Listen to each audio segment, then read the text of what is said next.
Okay, so thanks everyone. So I started the recording. So the lecture today is from the book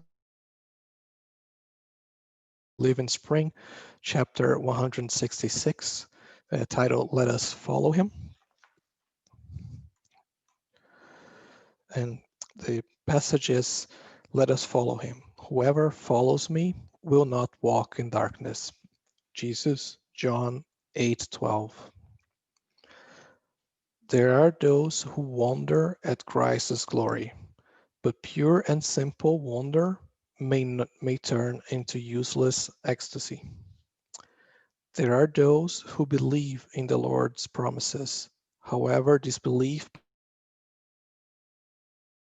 by itself may generate fanaticism and strife. There are those who defend Jesus' revelation. Nevertheless, defense considered in isolation may lead to sectarianism and blindness. There are those who trust the divine master. However, stagnant trust may be an inert force. There are those who wait for the eternal benefactor.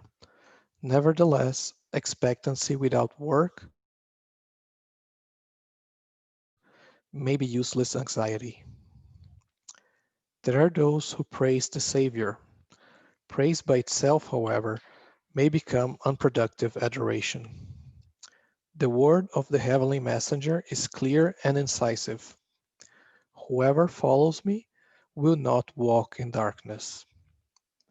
If you have loved the gospel, do not place yourself outside of Christian service.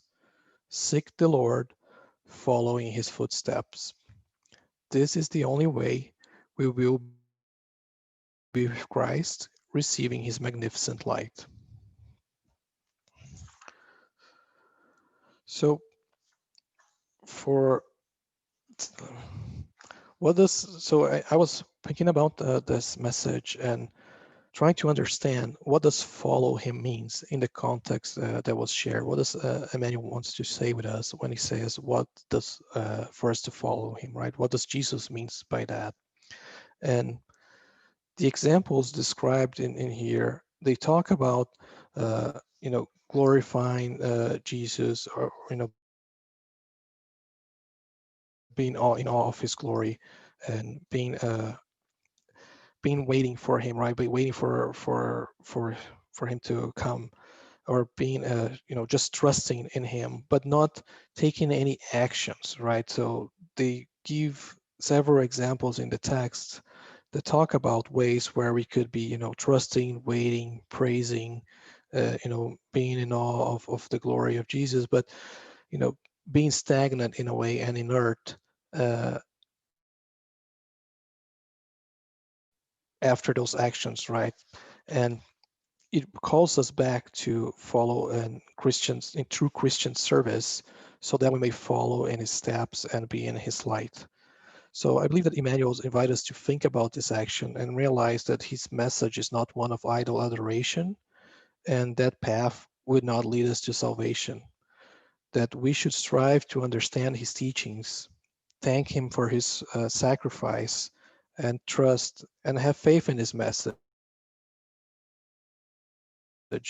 but always being wary of excess in our own actions when we are doing those things, right? So not being excessively waiting, or excessively trusting that something good is going to happen, but instead focus that his message is one of love and charity towards others, right? Follow in his example, right? The path that he shared with us is narrow, but none of us are placed with a burden heavier than we may carry. And true Christian service will require effort on our part to help ourselves and others, and always be mindful of our actions towards our fellow humans. So I invite us to not be stagnant in our habits, and change our ways so that we may follow in Jesus' footsteps. So the next portion I wanted to discuss is when we see that walking in darkness, right? What is meant by walking in darkness? And in the text, I mean, I was reflecting upon the text, and what came to me was that darkness is the absence of light. And as mentioned, as Christ is the light that guides us, that guides the world around us, then darkness would be the absence of his example, of the examples that he set in our lives. So his light is not only his message, right? It's not his words, nor books, nor objects, not anything that we can possess in the earth, but rather his light emanates from his actions, from his example, right? From his sacrifice for us. So if we are unaware of his message, we may spend our lives in empty pursuits, right? Seeking pleasures of earthly life, things that we can see, that we can touch, that we can feel, whether that's a bigger house, a fancier title, or any number of ways to satisfy our earthly appetites. And even when we may hear his message, but we fail to truly learn its meaning, right? There isn't like a single answer to his message. It requires effort on our part to study it, right? We're blessed by having Allan Kardec as a guide to have made our path easier. And since him, many others, right, took the time to write numerous books and other materials that we can learn from. And there are others who spent their time to try to help us understand those books and then better understand Christ's messages, right, by taking advantage of that content. So we should be aware of the message. We should be striving to understand it, right? But and that is something that if all of us who are here today, we are ready for that, and that path is available to us today, while we are already aware of his message and we are making an effort to understand it.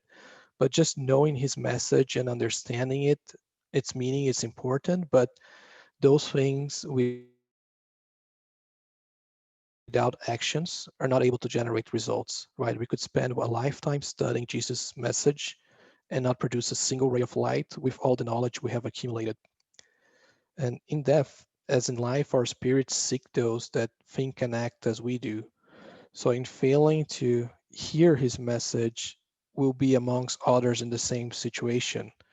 In failing to act on his message and following his examples, we will not be able to light our path as he has light our world, and we will be in darkness until we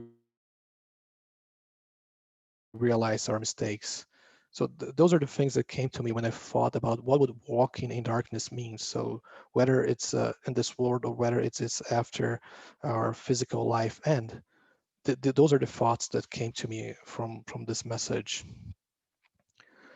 And the answer to that is really to pursue the light, right? To learn the meaning of Christ's teachings, to reflect on our everyday actions, and to forgive our own trespasses, right? If we wish to avoid walking in darkness, we need to pursue the light.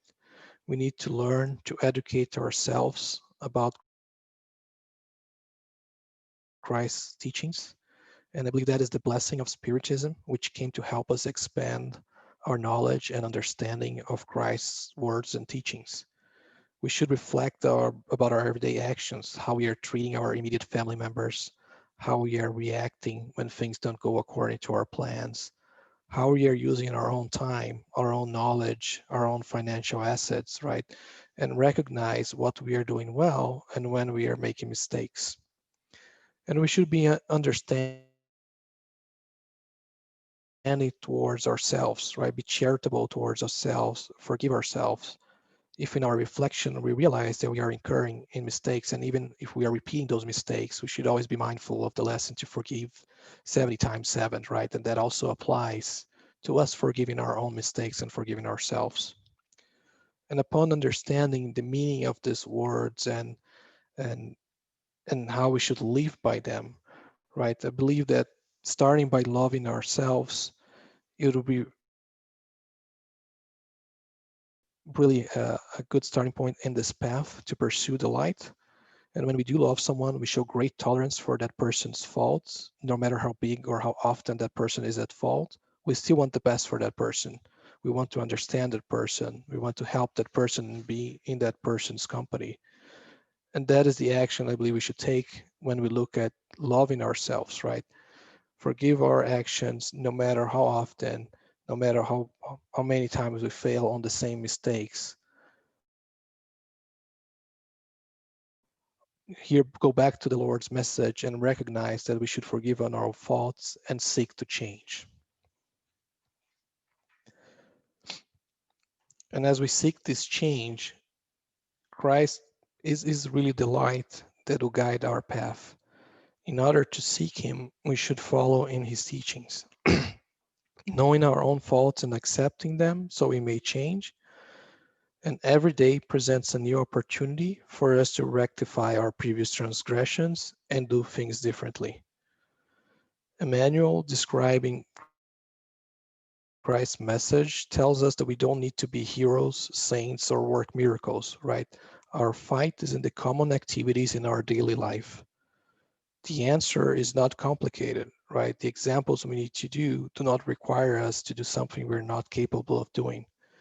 Helping others, not judging others, being humble, praying for friends and foes, not expecting rewards, forgiving others and loving others are all actions that we could take that will let us follow in Jesus' example. And only by doing those actions will be with Christ and in His light.